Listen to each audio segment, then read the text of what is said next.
Hi, it's Gadget UK here again. A quick look at Razion here for the Neo Geo NVS. So this has just arrived. I'll show you got the control thing there, whatever to go in the cap. That's quite nice. I like the way they fold these. They just try and gently wrap them around the cart rather than putting a crease into them, which is good. We've got like a flyer here that's got some of the controls, shows you buttons and stuff and the artwork there.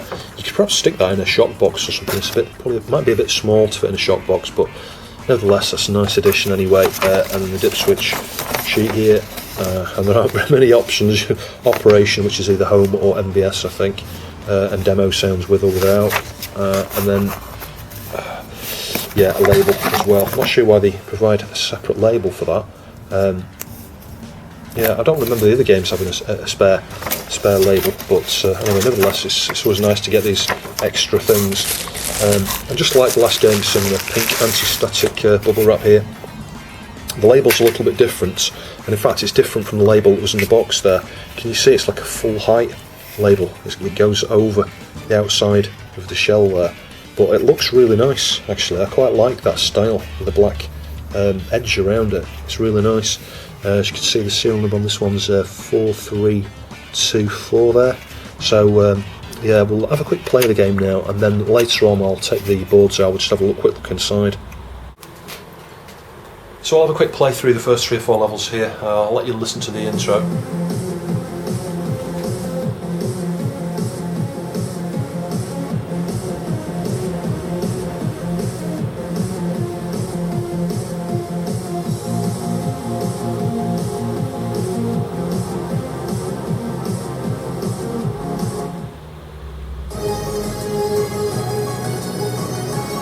Fantastic. So I love the art style there. The anime characters there on the intro as they sort of slide in from one corner to the other corner of the screen. You can't pick those ships. Well, you can. It's like Fast Striker where they're tied into the difficulty level. So I'm going to go with Novice just because I am really not very good at this. I've only played it for 3 or 4 days. So some kicking music there on the right at the start really, and some of the size of the sprites and things is pretty impressive. And if you just keep your eye on the background here and just watch the size of this ship here, it comes in right at the start of the game. It's very impressive. Some of the CG stuff they've done there, 3D rendered sprites and things, they go really well. They look fantastic. Ball cubes, those come straight from Star Trek. I'm sure they'll. 1 or 2 in sprites. If I was going to be critical, the minor criticisms I have with this game right from the start here, 1 or 2 sprites, like those little green things, little plants or something. I guess the theme with this is kind of like a cross between mechanical and biological vehicles. These are not just mechanical enemies, they're kind of a hybrid. So they kind of fit.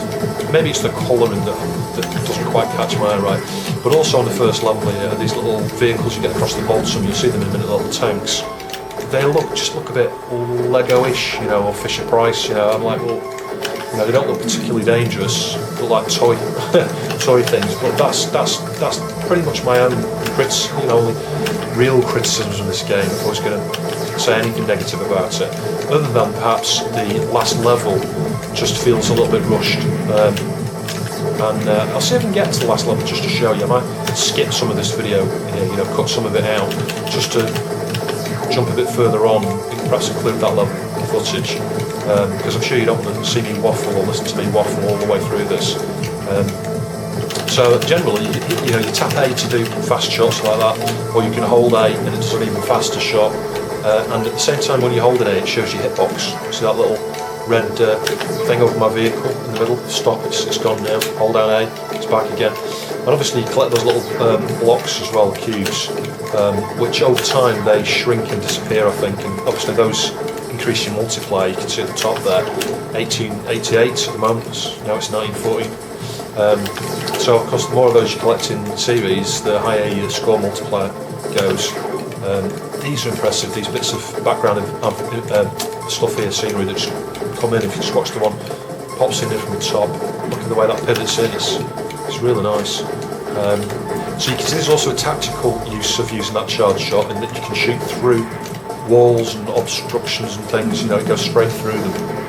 which is quite cool. It does turn into more of a bullet hell shooter as you get further into the game. This first level is quite challenging compared to maybe the first few levels of Last Hope actually. The music, as you can hear, is just fantastic, like a pumping sort of dance track. I love the bass and stuff on there, it's just brilliant. Especially when the TV's loud, I've got it quite quiet at the moment. I like the way that lighting works in the background there as well. It's like a pseudo lighting effect, probably from some sort of palette shift or something. They did that first in Last Hope. I forget what it was. I think it was like level 2 or level 3 of Last Hope. I spotted that, which is a nice effect. And the size of that initial boss here in the first level is quite overwhelming, really. Now I took him out really easy there because I'm playing it on easy. It says press button, but it just goes straight in. So unlike some of the other NG Dev games where you get a pause there where it's up to you to press the button, you haven't got time to drink your beer or your tea or whatever in between rounds unless you pause it. The difficulty crank up between the first 2 levels, it's a little bit more than Last Hope actually. I think this level is quite a big jump from the previous one in that you get a lot of these things here, so it's those things at the bottom, those plants that fire out those little clusters, like a three bullet cluster. So you can feel quite overwhelmed when you first come onto this level. These big things, they fire out these sun-dried tomato looking things. So yeah, and those are quite hard to avoid because they sort of heat seek. Yeah, so good use of the charge shot is essential because I'm not sure if I previously mentioned, but that charge shot takes out the enemy shots as well. So it's, like I say, you've got to be tactical about when you use it. If I just hold on to it a second longer there, I could have cut those sun-dried tomatoes. I'm sure that's not what they are, but that's what they look like. I'm sure.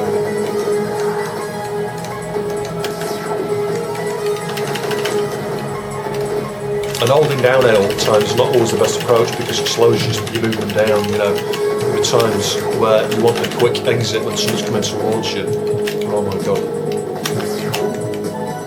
Yeah, so we've got the mid-boss coming up here now, I think. It's not very challenging, this one, but yeah, it's there nevertheless. So you can see, the charge shot helped me out there.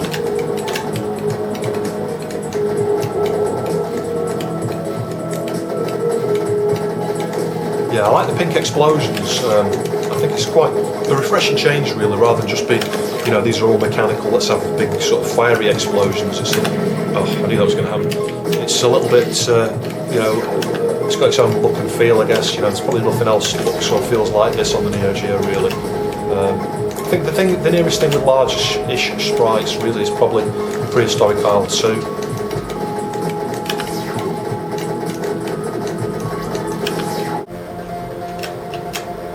So sorry for a small cut there to let the cats out. So yeah, we're on to the second boss here now. You didn't miss much there, about 3 seconds of play effectively. This bit's good. I like the challenge of trying to avoid these pink things at the same time as avoiding the incoming shots as well, those green ones. It takes a bit of brain power. Nice pink explosion there as well, fantastic. So, on to the third level now. I think it's the third level, yeah. So this level's probably my favourite level, I would say. It's not got my favourite music, but it's a good all-round level, the third level. You get a couple of interesting mini-bosses, which you'll see in a minute or two.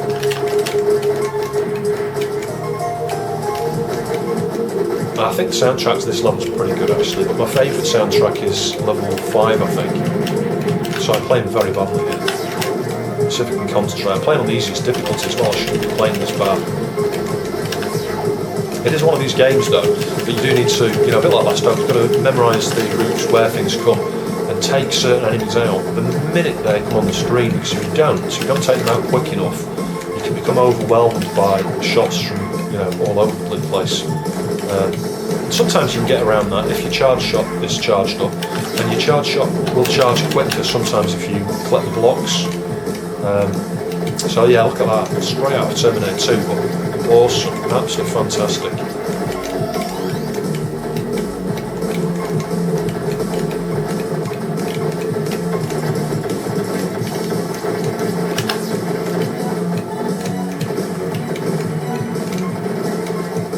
Then I think we get another mid-boss sort of thing coming in any sec.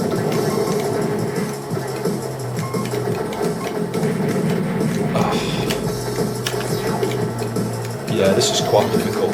Oh, bollocks. Yeah, let me phrase that, it's incredibly difficult.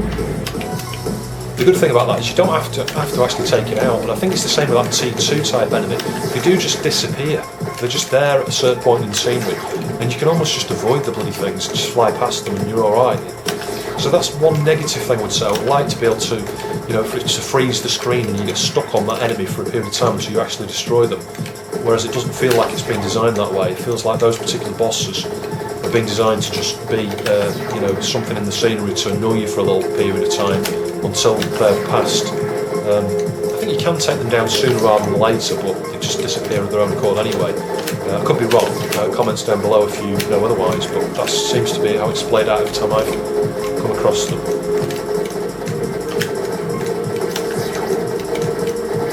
It can be quite hard avoiding some of the shots, even though you've got the hitbox thing there, you know, the little red thing as you hold the button down, you can see my ship's got a red box over it. It doesn't really help when you've got loads of shots coming at you at high speed. It's, you know, trying to get your brain into gear where you looking at the hitbox and trying to ignore everything else. It's not the easiest thing, I have to admit. Although it's easier than it is in Fast Striker, which we'll cover in a future video.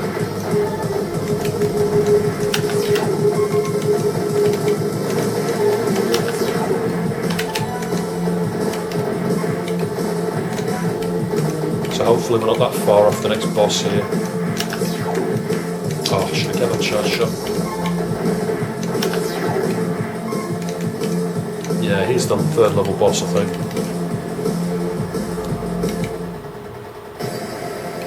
So I think this is one of my favourite bosses, this one. Just because it's a little bit more challenging and it's got a different look and feel. Of that sort of skull head to the top, and it's got like a scorpion tail to the back. Oh, I wasn't watching what I was doing there. And there's just a bit more tactics involved. You know, you get that first primary attack from the front there, the secondary one at the bottom, and then you get the tail, which you'll see in a minute, I think. Yeah, so there's a bit of challenge to this one. Some of the others just feel a little bit easier. Although, yeah, I didn't do too bad, but bear in mind I'm playing the easiest difficulty. Nice orange explosion there instead of a pink one. So this one's like a water themed, well I think the previous one might have been water themed, but yeah, I've got more of the sun-dried tomatoes being chucked at me there by these things.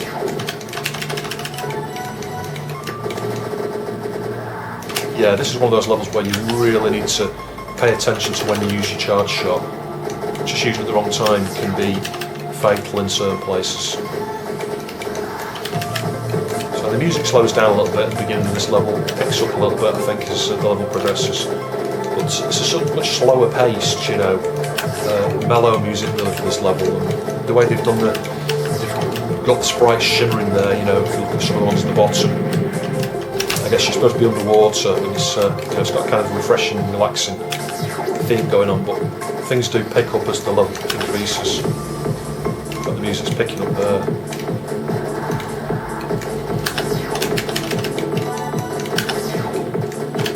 So if you get lots of those green blocks at the same time, it charges your charge shot up a lot quicker.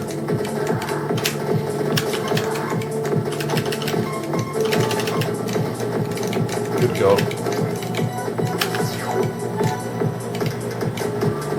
Got another mid-boss, yeah, I think this is a mid-boss. I haven't really mastered a way to take this one down easily either. Well, I'm playing easy now, so it might not be too bad in this difficulty.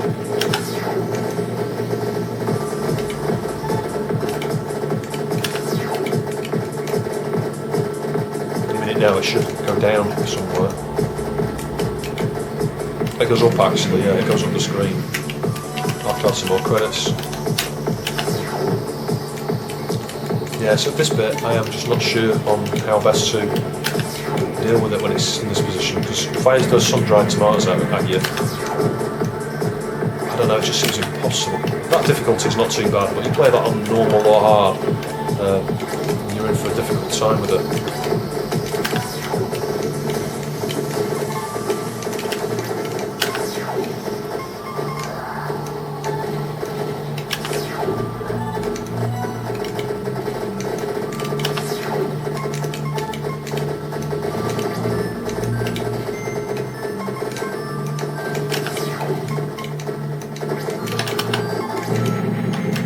knew I was going to bite the bullet there, then there's just so many shots coming at me.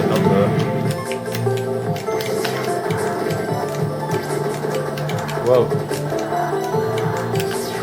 So I think we might be approaching the boss again. Yeah, here we are. So this, to me, feels, I don't know, it feels like a bit of a rehash from some of the previous bosses, maybe the first one. It's just, it is different, it's not the same, it just looks very similar. I forget whatever attacks this one has, yeah, it's just these waves of heat seeking, which aren't that difficult actually. Yeah, the second attack, that one, is a little bit harder, especially when some of the shots go quite high.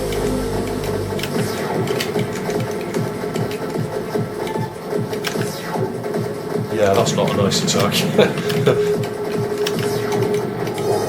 Luckily I avoided the sun-dried tomatoes there, because that's just, when you play it hard on difficulty, by that point you won't have defeated it, and then it fires tons of those sun-dried tomatoes at you. I know that's not what they are, but they look like it. I love the music on this level. It's very dramatic, as you'll listen in a minute. Oh shit.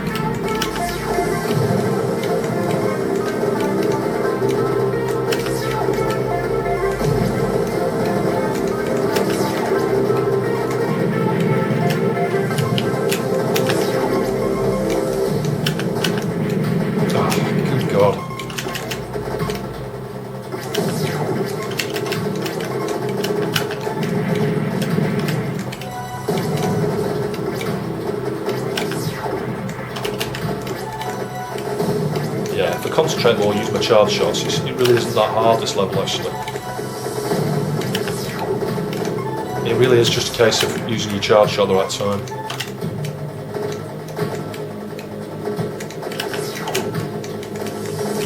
But the one thing I would say is with this, by the time you get to this level, and you get that dramatic background music there, and the asteroids as well, it's building, and they've got the pace of the game building just right here, where you can feel like you're really playing something special, but then it just feels a bit flat on the last level, and you'll see what I mean.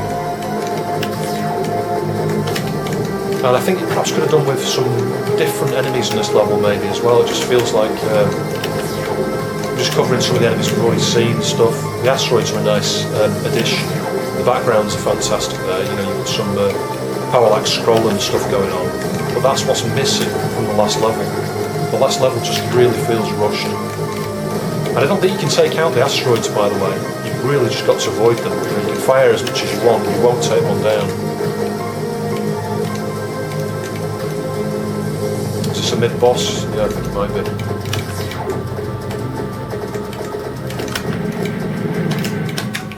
Got some more credits.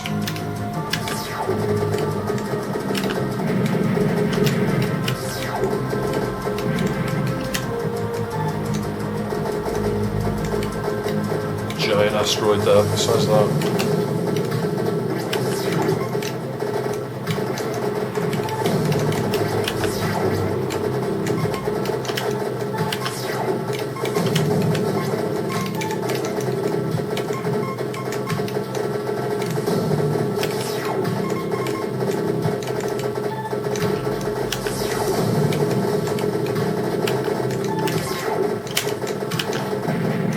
Good God.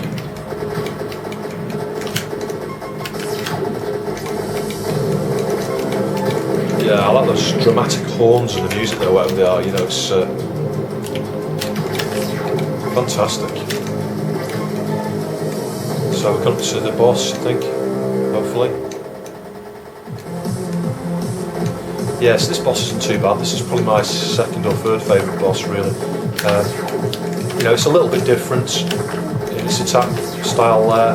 As you see, it's got this tentacle thing it fires at. Green and pink coloured balls and stuff like that. But you also get these, the bit that comes out behind in a minute, from top and bottom, I think. Good God. Yeah. So this adds a little bit more of a challenge, although it's a similar thing you've seen on some of the previous bosses where you have to sidestep.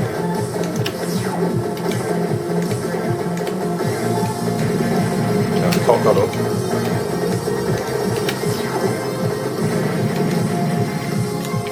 Just as it's nearly dead. There we go. So onto the final level here. And this for me really is the main negative part of this game, is that you've gone from having wonderful backgrounds with parallax scrolling, massive background artwork and stuff, to just a fixed background. And what you tend to get here is it's like a collection of all of the bosses from the game. So I'm not going to show you all of this. I'll perhaps just wrap up now. We'll have a quick look at the inside of the car in a minute. But yeah, I think like any minute now we'll probably get one of the previous bosses, like the T2 one. Oh, here it is. Here's the other one, the second level. Then you get the T2 boss, and then you get a couple of the other bosses. So it just, I don't know, it just feels like, have they spent another few months just perfecting the final level, just putting a bit more effort there into the background artwork on this last level. Maybe one or two new enemy types or something on the last level.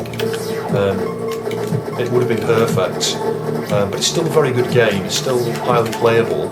It just feels like it's, you know, it's the few things I've, you know, pointed out are just areas where it could be perfected really.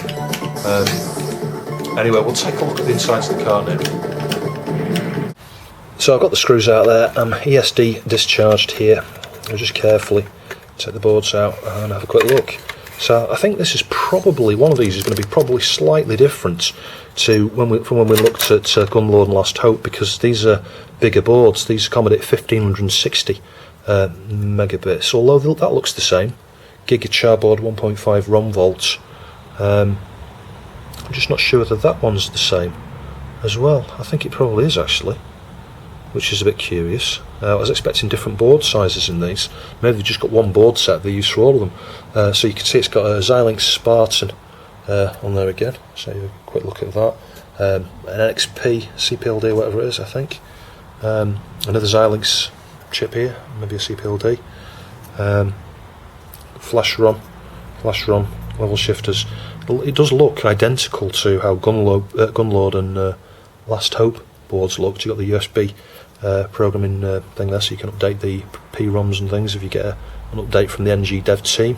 And it's got these same headers and things. Those headers, I didn't mention in the last video, but they act as a separator as well, because when they're both the boards are together like that, there's nothing on the back inside the shell to stop them from touching each other. So those actually help keep the boards the right distance apart as well at the back, which is interesting.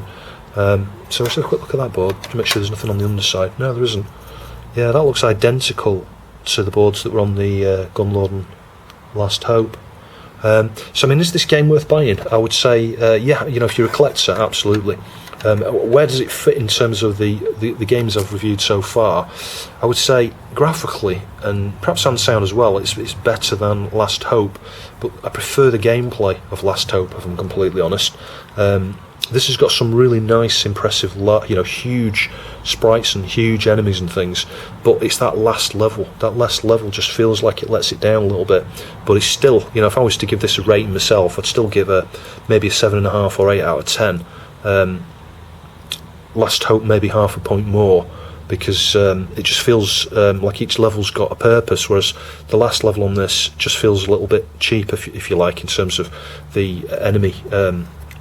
You know, the way you just replay through the enemies. It's the main thing is it's not really the enemies so much as on that last level. It's the background. It's the fact that we had all those large panoramic, you know, backgrounds scrolling across multi-layers, etc. And then suddenly you just got a static picture of a planet and a solar system or something, and that's about it.